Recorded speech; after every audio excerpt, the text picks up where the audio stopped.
ಅಮ್ಮ ಆ ಸಂದರ್ಭದಲ್ಲಿ ನಿಮ್ಗೇನಾದರೂ ಹೇಳಿದ್ರಾ? ಅಂದರೆ ಈ ಅಡ್ಮಿಷನ್ ಟೈಮಲ್ಲಿ ತುಂಬ ಕಷ್ಟಕಾಲ ಇತ್ತು, ಅಮ್ಮನ ತಾಳಿ ತೊಗೊಂಡು ಹೋಗಿ ಇಟ್ಟು ಮತ್ತೆ ಕಟ್ಟಿದ್ದು. ಏನಾದರೂ ಅಮ್ಮ ಏನಾದರೂ ಹೇಳಿದ್ರಾ? ಹಿತವಚನನೋ ಏನೋ, ಮಗಳೇ ಎಷ್ಟು ಕಷ್ಟ ಇದೆ, ಚೆನ್ನಾಗಿ ಓದು, ಏನಾದರೂ ಹೇಳಿದ್ರಾ? ಏನೂ ಹೇಳಿಲ್ಲ. Maybe she use to believe us. ಚೆನ್ನಾಗಿ ಸ್ಕೋರ್ ಮಾಡ್ತಿದ್ದೇವಲ್ಲ, ಶಿ ನ್ಯೂ ದ್ಯಾಟ್. ಅವ್ರ ಟೀಚರ್ಸ್ ಎಲ್ಲ ಬಂದು ಹೇಳ್ತಿದ್ರಲ್ಲ, ನಮ್ಮ ಸ್ಕೂಲ್ ಅಲ್ಲೇ ಸ್ಲಮ್ ಹತ್ರನೇ ನಮ್ದು school, government school, Chakrakatta school. Teachers ಅಲ್ಲಿ ನಮ್ಮ ಅಂಗಡಿಯಿಂದ ಕ್ರಾಸ್ ಮಾಡಿ ಹೋಗುವಾಗ ಒಂದ್ಸಲ ಬಂದ್ಕೊಂಡು ಒಬ್ರು ಸರ್ 7th ಸ್ಟ್ಯಾಂಡರ್ಡ್ ಅಲ್ಲಿ ಹೇಳಿದ್ದು, ಶಿವಶರಣಪ್ಪ ಸರ್ ಅಂತ, he is living till today, 90+ sir. ನಮ್ ಪಿಕ್ಚರ್ ಆಗಿದೆ ಮನೆದು, ಅದು ಹೇಳ್ತೀನಿ. ಸರ್ ವಾಸ್ ಅಲ್ಲಿ ನಮ್ದು ರೆಕಾರ್ಡ್ ಆಗ್ತಾ ಇದ್ರೆ ಅಲ್ಲಿ ಬಂದು ಕುಂತಿದ್ರಂತೆ, ನಮ್ದು ಸ್ಟೂಡೆಂಟ್ ಅವ್ರ ಮನೆದು ಪಿಕ್ಚರ್ ಆಗ್ತಾ ಇದೆ ಅಂತ.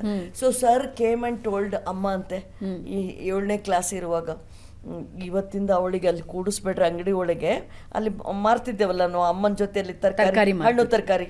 ಸೊ ಇವತ್ತಿಂದ ಕೂಡಿಸ್ಬೇಡ, ಅವಳು ಚೆನ್ನಾಗಿ ಸ್ಕೋರ್ ಮಾಡ್ಬೇಕಲ್ಲ 7th ಸ್ಟ್ಯಾಂಡರ್ಡ್ ಅಲ್ಲಿ ಅಂತ ಹೇಳಿದಂತೆ. ಸೊ ಮತ್ತೆ ಅದೇನೋ ತುಂಬ ಸ್ಕೋರ್ ಮಾಡಿದ್ರೆ, ಚಂದ ಸ್ಕೋರ್ ಮಾಡಿದ್ರೆ ಅದು ರಿಸರ್ವ್ಡ್ ಮಂದಿಗೆ ಅಂತಂದು ಏನೋ 50 ರೂಪಾಯಿ ಜಾಸ್ತಿ ಸ್ಕಾಲರ್ಶಿಪ್ ಏನೋ ಕೊಡ್ತೀವಿ. ಅಮ್ಮ ಆ ಕ್ಯೂ ಅಲ್ಲಿ ನಿಲ್ತಿದ್ದು, ನಂಗೆ ಖುಷಿ ಆಗೋದು that I have scored well, ಅದಕ್ಕೆ ಅಮ್ಮಗೆ ಈ ಲೈನಲ್ಲಿ ನಿಲ್ಲಿಸಿ ಪೈಸೆ ಕೊಡ್ತಾರೆ ಅಂತ. ಸೊ ಅಮ್ಮ ಎಷ್ಟು ಖುಷಿಯಾಗಿ ಅದು 50 ರೂಪೀಸ್ ತೊಗೊಂಡು ಹೋಗ್ತೀರಿ, 50 500 something of that kind, I don't remember. ನಾನು ಇದೊಂದು ರೆಕಾರ್ಡ್ ನೋಡ್ತಾ ಇದ್ದೆ, golden book of world records, most siblings earned PhD degree. ಅದು ವರ್ಲ್ಡ್ ರೆಕಾರ್ಡ್ ಆಗಿದೆ. ಹೌದು. ಸೊ ಇದು ನೋಡಿ ನೀವು, ಇದು golden book of world records ಅಲ್ಲಿ most siblings earned PhD degree. ಅದು ಹೆಂಗೆ ಮೇಡಮ್? ಅದು ಹೇಗಾಗಿದ್ದಲ್ಲ ಅಂದ್ರೆ ನನಗೆ ಆಶ್ಚರ್ಯ ಅನ್ಸೋದು, ಇವಾಗ ಮನೆಯಲ್ಲಿ ನಮ್ದೇನೆ 5 ಬೆರಳು ಒಂದೇ ರೀತಿ ಇರೋದಿಲ್ಲ. ನಿಮ್ಮಲ್ಲಿ 8 ಜನನೂ ದೇ ಹ್ಯಾಡ್ ಅ ವಿಷನ್, ಜೀವನದಲ್ಲಿ ಏನು ಮಾಡಬೇಕು ಅಂತ. ಆಮೇಲೆ ನೀವು ಪ್ರೋಗ್ರಾಮಿಗೆ ಮುಂಚೆ ಹಂಚ್ಕೊಳ್ತಾ ಇದ್ರಿ, ಈಗ ಬರೋ ದುಡ್ಡೆಲ್ಲ ನಿಮ್ಮ ಎಜುಕೇಷನಿಗೆ ಹಾಕ್ತಿದ್ರು ಅಪ್ಪ ಅಂತ.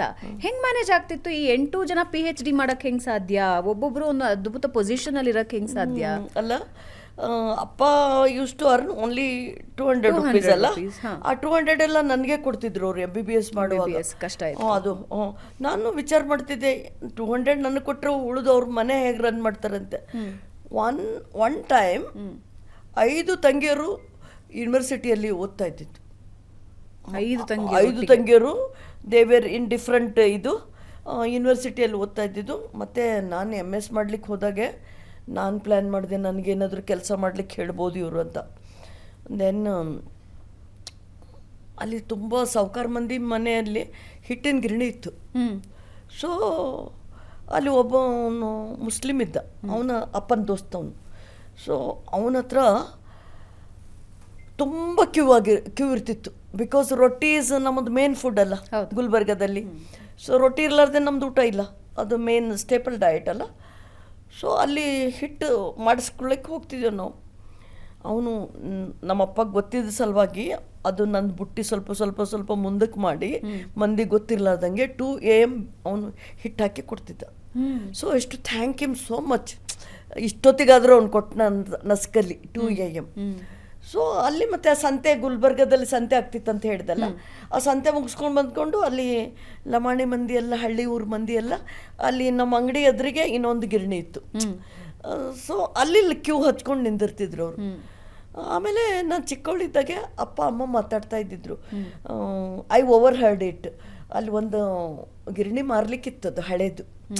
ಸೊ ಪೈಸೆ ಇಲ್ವಲ್ಲ, ಇಲ್ಲದೆ ಹೋದ್ರೆ ನಾವು ತೊಗೊಳ್ತಿದ್ದೇವೆ ಅಂತ ಅವ್ರು ಮಾತಾಡ್ತಾ ಇದ್ದಿದ್ರು.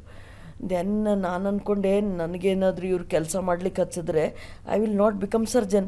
MBBS ಎದಕ್ಕೂ ಬರೋದಿಲ್ಲ. ಸೊ MBBS ಇದ್ದರೆ ಹಳ್ಳಿಯಲ್ಲಿ ಕಳಿಸ್ಬಿಡ್ತಾರೆ, ಹಳ್ಳಿಯಲ್ಲಿ ಕಳಿಸಿದ್ರೆ ಏನು ಕೆಲಸ ಆಗ್ತದೆ ಅಂತ, ಬರೀ beautiful work you can not do ಅಂತಂದು ನಾನು ಡಿಸೈಡ್ ಮಾಡಿದೆ, ಇವರಿಗೊಂದು ಗಿರಣಿ ಹಾಕಿ ಕೊಡೋಣ ಅಂತ. ಆಮೇಲೆ ಅಮ್ಮ ಮತ್ತು ಅಮ್ಮಂದು ಅಮ್ಮ ಅಜ್ಜಿ ಕಿರ್ಲೋಸ್ಕರ್ ಕಂಪ್ನಿಗೆ ಹೋಗಿ ಮಷೀನೇ ತಂದುಬಿಟ್ರು ಅವರು. ಆಮೇಲೆ ನಾನು MS ಮಾಡ್ಲಿಕ್ಕೆ ಹೋಗುವಾಗ ರಾತ್ರಿಗೆ ಟ್ರೈನ್ ಇದ್ದೆ, 5 ಗಂಟೆಗೆ ನಂಗೆ ಲೈಸೆನ್ಸ್ ಸಿಕ್ತು. ಅದು ಸ್ಯಾಂಕ್ಷನ್ ಮಾಡ್ಬೋದು ಇದು ಟು ಸ್ಟಾರ್ಟ್ ದ ಇದು ಗಿರಣಿ. ಹಿಟ್ಟಿನ ಗಿರಣಿ ಗೇವ್ ಲಾಟ್ ಆಫ್ ಇದು ಡಿವಿಡೆಂಡ್ಸ್. ಅಲ್ಲಿ 500 ಮನೆಗಳಿದೆ ಆ ಸ್ಲಮ್ಮಲ್ಲಿ, ನಾವಿರುವ ಬಾಪುನಗರಲ್ಲಿ 11 o'clockವರೆಗೂ ಅದು ಗಿರಣಿ ರನ್ ಆಗ್ತಿತ್ತು. ಇವಾಗೂ ಅದು ಗಿರಣಿ ಇಟ್ಟಿದ್ದೇನೆ ನಾನು. ಅಷ್ಟು ಲಾಭ ಇಲ್ಲ, ಬಟ್ ಅವನು ಹುಡುಗ ಒಬ್ಬನು ಅಲ್ಲಿ ಹೆಂಗಿದ್ದಾಗ ಅಲ್ಲಿ ಜಾಯ್ನ್ ಆಗಿದ್ದು ಆ ಗಿರಣಿ ರನ್ ಮಾಡಲಿಕ್ಕೆ. ಈಗ ಅವನು ಏಜೆಡ್ ಇದ್ದಾನೆ. ಹಾಂ, ಏಜೆಡ್ ಇದ್ದಾನೆ. ಅವನ ಮನೆ ರನ್ ಆಗಬೇಕಲ್ಲ. ಸೊ ಅಪ್ಪ ಹೋಗ್ಬಿಟ್ರು 1-2 ವರ್ಷದ ಹಿಂದೆ ಆಫ್ಟರ್ ಕೊರೋನಾ. ಅಪ್ಪನ ಪೆನ್ಷನ್ನಿಂದ ಅವನಿಗೆ ಪಗಾರ ಕೊಡ್ತಿದ್ರು. ದೆನ್ ಐ ಟೋಲ್ಡ್ ಇನ್, ಅಪ್ಪ ಹೋಗ್ಯಾರಂತ ನೀ ಚಿಂತೆ ಮಾಡಬೇಡ, ನನ್ನ ಪೆನ್ಷನ್ನಿಂದ ನಾನು ನಿನಗೆ ಪೈಸೆ ಕೊಡ್ತೀನಿ ಅಂತ. So I send paise to him. I will be very happy because ಅವನು ಅಲ್ಲಿ ಮನೆ ಕಾಯ್ಕೊಂಡಿರ್ತಾನೆ. Some reliable people. ಸೊ ಅದು ಗಿರಣಿ ಎಷ್ಟು ಕೆಲ್ಸಕ್ಕೆ ಬಂತಂದರೆ every day we started earning 500 rupees. 500 very good those days. ಈ ತಂಗಿ 5 ಮಂದಿ ಯೂನಿವರ್ಸಿಟಿಯಲ್ಲಿ ಕೆಲಸ ಓದ್ಲಿಕ್ಕೆ ಶುರು ಮಾಡಿದ್ರಲ್ಲ, ಅದು ಗಿರಣಿ took care of that. So ಇಡೀ ಕುಟುಂಬಕ್ಕೆ ಈ ಸರ್ವೈವಲ್ ಸ್ಕಿಲ್ಸ್ ಗೊತ್ತಿತ್ತು. Survival skills we learned. We never bothered other things. ನೀವು ಅಲ್ಲಿ ಇಲ್ಲಿ ಪ್ರಾಕ್ಟೀಸ್ ಮಾಡಿಲ್ಲ ಅಂತ ಎಲ್ಲ ಅಲ್ಲೇ ತಯಾರಾಗ್ತಿತ್ತಲ್ಲ. 500 ವಾಸ್ ವೆರಿ ಬಿಗ್ ಅಮೌಂಟ್. ಅದು ಹಾಲು, ತಂಗಿಯವ್ರದ್ದು ಹೋಗೋದು ಬರೋದು, ಬಟ್ಟೆ ಬರೀ ಆಲ್ ದಟ್ ಛೋಟ ಥಿಂಗ್ಸ್, ಇನ್ಸಿಡೆಂಟಲ್ ಚಾರ್ಜಸ್, ಅದು ಎಲ್ಲ ಸರಿ ಹೋಯ್ತು. So they could complete that. ಅಂದರೆ ಮತ್ತೆ ಬಂಗಾರ ಅಂಗಡಿಯವರೆಲ್ಲ ಅಮ್ಮನ ಫ್ರೆಂಡ್ಸು. ಅವರು ಹೇಳ್ತಾ ಇದ್ದಿದ್ದು ಅದು Gulbarga function still today like a village, you know, we trust each other so much. ಅವರು ಬಂಗಾರ ಅಂಗಡಿಯವರು ಅಮ್ಮ ಹತ್ರ ಹೇಳೋದಂತೆ, ಅಮ್ಮನ ತವರೂರವರು ಗುರುಲಿಂಗಪ್ಪ ಅಂತಂದು, ನೋಡು ರತ್ನಮ್ಮ, ನಮ್ಮ ಮಕ್ಕಳಂತೂ MBBS ಮಾಡ್ತಾ ಇಲ್ಲ, ನಿನ್ನ ಮಗಳು ಮಾಡ್ತಾ ಇದ್ದಾಳೆ. ಸೊ ನಿನಗೆ ಯಾವಾಗ ಬೇಕು ಅವಾಗೆ ಪೈಸೆ ತೊಗೊಂಡು ಹೋಗು ನಮ್ಮ ಹತ್ರ. ಅಷ್ಟು ಬ್ಯೂಟಿಫುಲ್. ಮಾತಿನ ಮೇಲೆ ನಂಬಿಕೆ. ಅಪ್ಪಗೆ ಅಲ್ಲಿ ಒಬ್ರು ಮ್ಯಾನೇಜರ್ ಇದ್ರಂತೆ, ಪಾಟೀಲ್ ಅಂತ ಮ್ಯಾನೇಜರ್ ಸರ್ ಹೇಳ್ತಿದ್ರಂತೆ, ನಿನಗೆ ಯಾಕೆ ಪಗಾರ ಕೊಡ್ತಾ ಇದ್ದೀನಿ ಗೊತ್ತಾ, ಒಂದು ಲೇಬರರ್ ಮಗಳು ಈಸ್ ಬಿಕಮಿಂಗ್ ದ ಡಾಕ್ಟರ್. ಅದಕ್ಕೆ ಇಲ್ಲಿ ಹೋದ್ರೆ ನೀನು ಸ್ಟ್ರೈಕ್ ಮಾಡ್ಕೋತಾ ಅಲ್ಲಿ ಮರದ ಕೆಳಗಡೆ ಕುಂದಿರ್ತಿ. I know it. But Baburao, because your taking this money for your daughter. So ಒಬ್ಬರು ಲೇಬರರ್ ಮಗಳು ಡಾಕ್ಟರ್ ಆಗ್ತಾ ಇರೋದಲ್ಲ, so I am paying you ಪಗಾರ ಅಂತ ಹೇಳ್ತಿದ್ರಂತೆ. ನಿಮ್ಮ ಕಾಲಕ್ಕೆ ಮೇಡಮ್ ಈಗ್ಲೂ ಬಹಳಷ್ಟು ಅಂದರೆ ಅರ್ಧಕ್ಕರ್ಧ ಹೆಣ್ಮಕ್ಳು ದೊಡ್ಡವರಾಗ್ತಿದ್ದಂಗೆ ಮದುವೆ ಮಾಡಿ ಕಳಿಸ್ಬಿಡ್ಬೇಕು, ಜವಾಬ್ದಾರಿಗಳನ್ನ ಕಳ್ಕೊಂಡ್ಬಿಡ್ಬೇಕು ಅನ್ನೋ ಆಸೆ ಜಾಸ್ತಿ ತಂದೆ ತಾಯಿಗೆ. ಸೊ ನಿಮ್ಮ ತಂದೆ ತಾಯಿ ಯಾವಾಗಲೂ ಆ ದೃಷ್ಟಿಕೋನದಲ್ಲಿ ಯೋಚನೆ ಮಾಡಲಿಲ್ವಾ? ಬರೀ ಓದಿಸ್ಬೇಕು, ಅವ್ರ ಕಾಲ ಮೇಲೆ ಅವ್ರು ನಿಲ್ಲಿಸ್ಬೇಕು ಅಂತಲೇ ಯೋಚನೆ ಮಾಡಿದ್ರಾ? ಓದಿಸ್ಲಿಕ್ಕೆ ಪ್ಲಾನ್ ಸೋಷಿಯಲಿನೂ ಅದೊಂದು ಪ್ರೆಷರ್ ಇರುತ್ತೆ, ಇಷ್ಟು ಜನ ಹೆಣ್ಮಕ್ಳಿದ್ದಾರೆ, ಮೊದಲು ಮದುವೆ ಮಾಡಿ ಕಳಿಸ್ರಪ್ಪ ಅಂತ. ಅದು ಅಪ್ಪ ಹಿ ಹ್ಯಾಡ್, ಅವರು ಎಷ್ಟು ವೆಲ್ ರೆಡ್ ಅಲ್ಲ ಇನ್ ಲೈಫು. ಎಜುಕೇಷನ್ ಏನು ಅಂತ ಅನ್ನೋದು ಹಟ್ಟಿಗೆ ಹೋಗಿ ತಿಳಿಸ್ತಿದ್ರಂತೆ. So he has experimented at home. ಅಂದರೆ ಮನೇಲಿ ಕೂಡ ಬೇರೆಯವ್ರಿಗೆ ಹೇಳಿದ್ರೆ ಆಗೋದಿಲ್ಲಲ್ಲ, ಎಕ್ಸ್ಪೆರಿಮೆಂಟೆಡ್. ಬಟ್ ಅವರಿಗೆ ಇಬ್ಬರಿಗೂ ಸಾಧು ಆಗ್ಲಿಕ್ಕೆ ಇಷ್ಟ ಇತ್ತಂತೆ. ಹಾಂ, ಅಪ್ಪಗೆ ಅಮ್ಮಗೆ ಸಾಧು ಆಗ್ಬೇಕಾದ್ರೆ you should have background, you know, somebody to take care.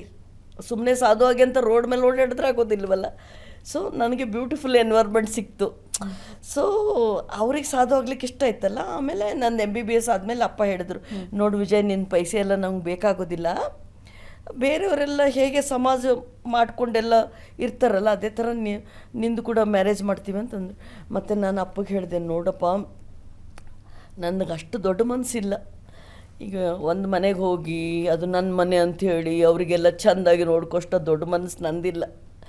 So ನೀ ಸರ್ಜನ ಮಾಡು, ನನಗೆ ನಾನು ಯಾವಾಗೂ ಬ್ಯುಸಿ ಇರ್ತೀನಿ, ನನ್ನ ಪೇಷಂಟು. ನಾನು ಯಾವಾಗಲೂ ಮದುವೆ ಆಗಬೇಕು, ಕುಟುಂಬ, ಅದ್ರ ಬಗ್ಗೆ ಸೆಳ್ತಾ ಇರಲಿಲ್ಲ.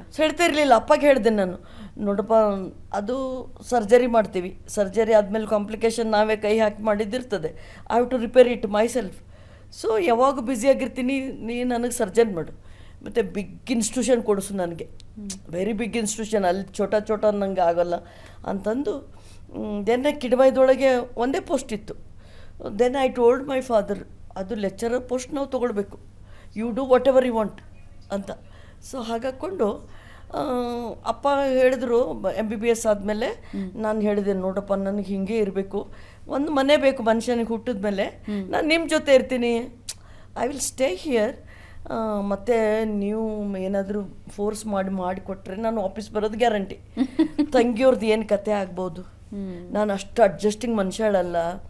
ಅದು ಅದು ನನ್ನ ಮನೆ ಅನ್ನೋಷ್ಟು ಭಾವನೆ ಇಟ್ಕೊಂಡು ಸರ್ವ್ ಮಾಡುವ ಅಂದಾಜು ಭಾರಿ ಕಡಿಮೆ ನಂದು.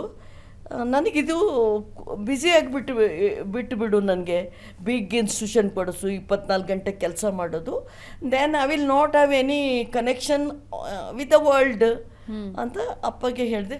ಅಪ್ಪ ಲೈಕ್ ಇಟ್. ಅವ್ರು ಸಮ್ಮತಿ ಕೊಟ್ಟರು.